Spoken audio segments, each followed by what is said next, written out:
All right, thank you so much for tuning in to the Church Dropout. This is another edition of It Is What It Is. My name is Alan. I'm the host. Really appreciate you guys tuning in. Please like and subscribe wherever you're listening at. Drop a comment below. Keep the conversation moving forward. I came across something on X that honestly just made my blood boil. It upset me in terms of just the sentiment of this actual, tweet. And the audacity to say something like this about other Christians is just amazing to me. And I just think about why people aren't offended at these types of statements.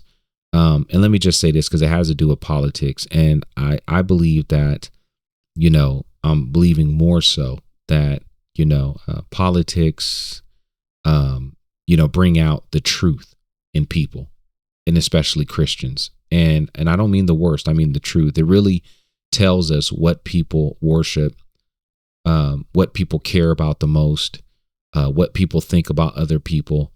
This time of year really brings these things out.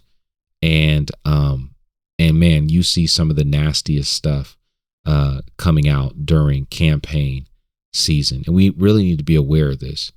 And so the tweet that I'm talking about, it may seem, to some to be like, that's not that big of a deal. And maybe we're desensitized to it because it's something that's said quite often, but I think it's problematic. And I'll talk a little bit about the, person that said it, because it's really not about the person that said it, but it's really about the ideology behind it. But, Mark Driscoll is the one who tweeted it out. And he said, in this presidential election, you cannot vote Democrat as a Christian. In this presidential election, you cannot vote Democrat as a Christian. And this is a problematic statement. I mean, it's problematic. It's a horrible thing to say. And like I said, this is not necessarily about, who posted it. I mean, if you know who Mark Driscoll is and you know about his past, it may not be surprising that these types of things comes out of his mouth. But I think he's expressing something out loud that I think a lot of Christians believe, and he just has the courage to kind of just say it. So that's why I say it's not really about Mark. I think this is an ideology that is affecting certain Christian movements and affecting Christianity as a whole. It's affecting our witness. It's affecting our ability to one another in the way that Christ calls us to.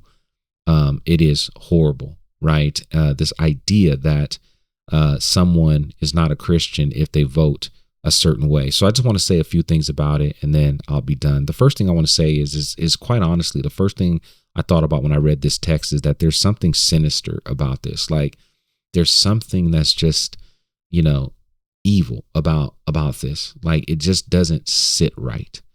And,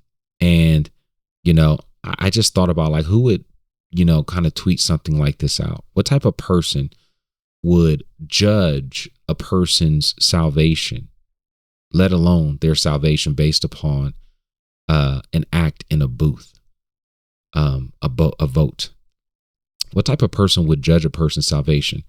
What type of person would judge their brother and sister this way, right? That if they vote a certain way, that they are no longer your brother or sister, right? Who would feel comfortable making this type of determination and exercising this type of authority to say who's actually in and who's actually out, right? There's just something sinister about this, right? The scripture is clear that we're not to judge people's salvation. We don't know who's in and who's out.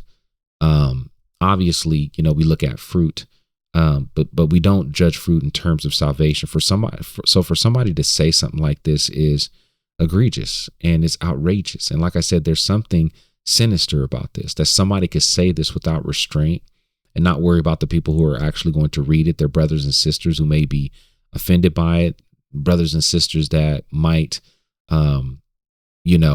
be wrestling through the, like it's just, I don't know. It is just a horrible statement to make. It's egregious. And I think it says a lot about where we are in Christian culture today.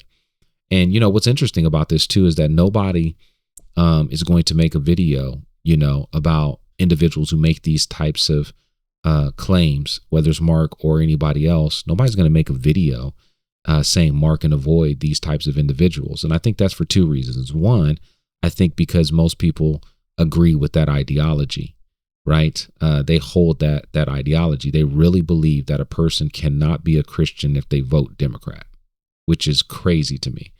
The second reason why is because I think that, again, if he was a charismatic, he would have been called out. He'd have been called the devil. If a charismatic made a statement like this and pronounced a judgment like this. And so, again, it just shows the hypocrisy that's in Christianity today, but it also shows the issues that we face as a community and how far I think we have drifted away from the kingdom and worshiping Jesus. The second thing that I want to say is this, if this is true, then this means that there's something else that makes us Christian.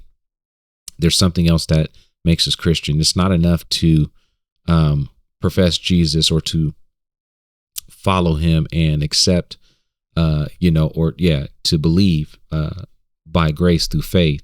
It's not enough.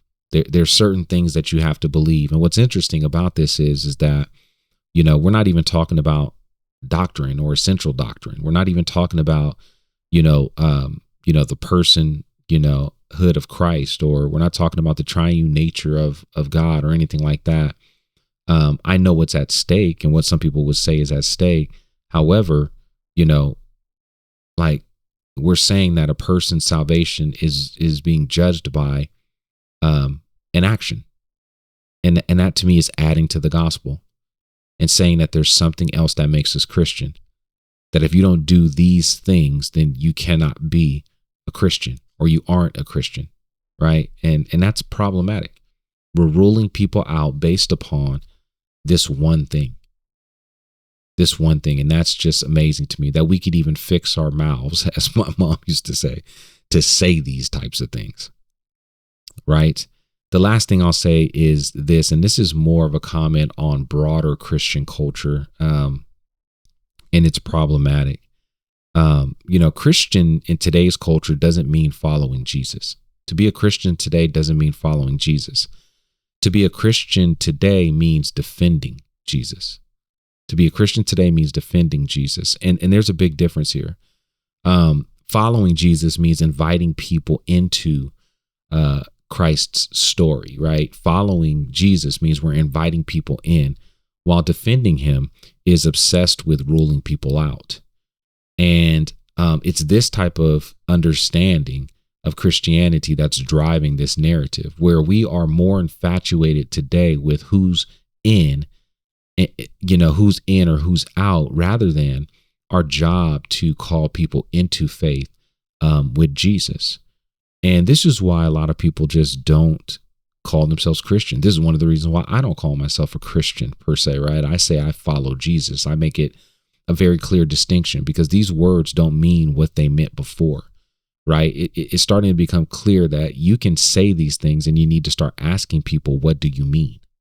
What do you mean by that? What do you mean by Christian? And like I said, today, we're starting to see that Christian doesn't mean following Jesus. It means defending him. And that's why we're so obsessed with trying to figure out who's in and who's out.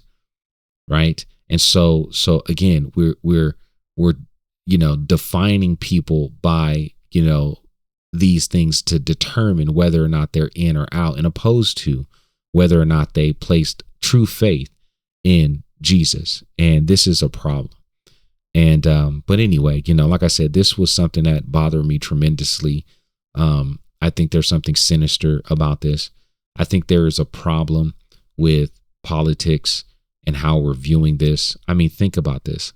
At the center of the gospel is reconciliation, God reconciling us to himself and us to one another, as I said before. And we have politics that divide at the root level. Like, people say and do things to other Christians in this season that are just amazingly atrocious. And again, and we're okay with that, right? We still see value in that system instead of looking at, wait a minute, are we viewing this the wrong way? Is there something else that's going on here, right? We don't even have the discernment to see that unity is being forsaken for something that has no eternal value. And by eternal value, I'm talking about the vote. I'm not talking about what's behind these things. I'm talking about the vote. This person said that if you vote Democrat, you cannot be a Christian. If you vote Democrat, you cannot be a Christian. And again, that's just horrible. And I think we ought to take note here. This is less about, what camp you fall in, and more about, who we claim to be for. We are kingdom kids. We belong to the kingdom of Christ above all. That is our primary allegiance. And if something is tearing us apart, I just don't understand why that doesn't cause alarm. Where these things or things like this can be said and people will entertain it. There's something wrong. There's something wrong, especially wrong with American Christianity. And so anyway, I'd love to hear your thoughts on this. If you haven't already, please like and subscribe. And drop a comment below. Keep the conversation moving forward. Thank you so much. God bless.